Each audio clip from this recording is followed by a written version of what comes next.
عملنا مع بعض بقى صينيه الكبد والقوانص. هنعمل بقى ايه؟ شويه رز بالكبد والقوانص برضو. هنا بقى معايا حله حطيت فيها معلقتين او شويه زيت، مع ايه برضو ايه اللي عايزه تحطي زبده حطي يعني عادي يعني. نزلت بقى طبعا ببصلايه مبشوره، بصلايه كبيره مبشوره، وبرده شويه ايه فلفل اسود عليها. تمام. هفضل بقى ان انا اشوح في البصلايه كده لحد ايه ما تصفر برده معايا. غسله انا بقى ايه رز، كل كوبايه رز مصري عليها ايه كوبايه شوربه او كوبايه ميه. انا هنا هستعمل ميه عادي يعني، مش هستعمل شوربه او حاجه. تمام. نزلت بقى بالرز معايا بعد البصلايه ما احمرت. هشوح بقى في الرز كويس قوي مع البصلايه مع الزيت اللي معايا. تمام. بحيث ان الرز كمان يتغلف بايه بالزيت اللي معايا او بالتشويحه كمان، لان انا حاطه فلفل اسود وايه. ما حطيتش بقى انا بهارات بقى خالص في الرز ده، لان انا هحط بهارات في الكبد والقوانص. انا الناحيه التانية شغاله برضو حاطه صينيه فيها برضو شويه زيت، وهنزل بقى قطعت بقى انا عندي الكبد والقوانص. انا هنا بقى قطعت بقى القوانص يعني حتت صغيره قوي او قطع يعني صغيره قوي قوي كده عشان ايه تستوي برضو معايا. هنزل بقى كمان بايه بالكبد برضو معاها. هنا بقى يعني هي كده ايه دخلت برضو ايه. انا قعدت اشوح فيها كويس قوي لحد ايه برضو ما دبلت برضو معايا، ورشه فلفل اسود برضو. تمام. هشوح فيها بقى كويس قوي. هنزل بقى بالكبد برضو، مقطعاه برضو انا قطع صغيره كده، الكبد والقلوب. تمام. هشوح بقى فيهم كويس قوي في الزيت اللي معايا، او وعايزه تحطي برضو حته ليا برضو ممكن تحطي. تمام كده. انا هنا بقى نزلت بالكبد. هشوح برضو فيها بالراحه كده عشان انت عارفين الكبد ايه بتتهري بسرعه، لان كمان انا مقطعاها. وهنزل برضو برشه فلفل اسود.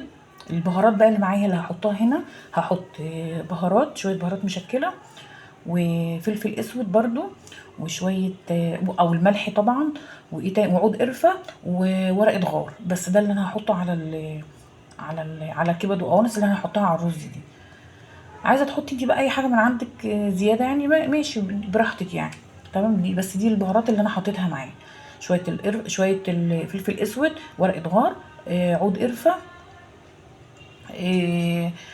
شويه الملح وشويه بهارات مشكله. تمام. قلبت بقى كله في بعضه لحد بقى ايه كله ما يستوي مع بعض. الناحيه التانية انا حاطه الرز برضو ايه بيتشوح، موطيه عليه النار بيتشوح برضو مع البصلايه ومع السمنه او الزيت اللي انا حطاه.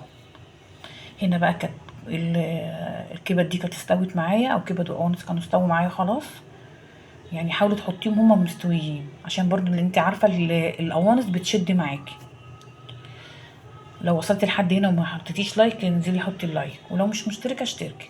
هنا بقى انا كنت بقى مقطيه على الرز كويس قوي هنا عشان افضل بقى ان انا اشوح فيه عشان يتغلف، عشان ما تحطيش الميه على طول يبقى الرز معجن معاكي. لا، لازم الرزايه تبقى ايه تبقى متغلفه كويس قوي في الماده الدهنيه اللي انت حطاها.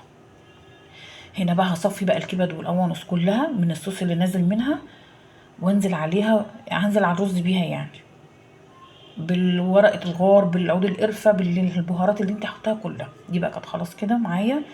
هقلب فيها بالراحه برضو يعني، وانت بتقلبي الرز هيبقى يعني بالراحه برضو. هحط بقى ايه شويه الميه بتوعي يعني زي ما قلت لك كده، كوبايه الرز المصري ليها كوبايه ميه او كوبايه شوربه ايا كان يعني الموجود عندك. تمام. هقلب بقى هنا الرز مع الكبد والقوانص. شفتي بقى لحد هنا أنا كل ده لسه ما حطيتش الميه، بخليها ايه تبقى يعني بتشوح كله مع بعضه كده لان بيدي تست حلو في الاخر. هنزل بقى بشويه الملح والميه بتاعتي. طبعا انا حطيت الميه اهو. بس كده بقى لحد ما تستوي معايا او لحد ما يتشرب رز معايا، وهطفي عليه بقى خلاص كده.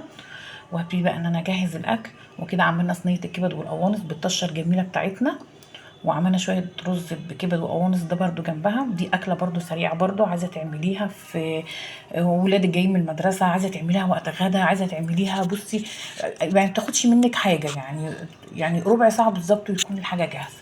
يلا اشوفكم على خير في فيديو جديد. ولو وصلتي لحد هنا وما اشتركتيش معايا اشتركي، ولو ما حطيتيش اللايك حطي اللايك، وادعي لي دعوه حلوه، وصلي على النبي في كومنتات عليه افضل الصلاه والسلام. يلا اشوفكم على خير في فيديو جديد. باي باي.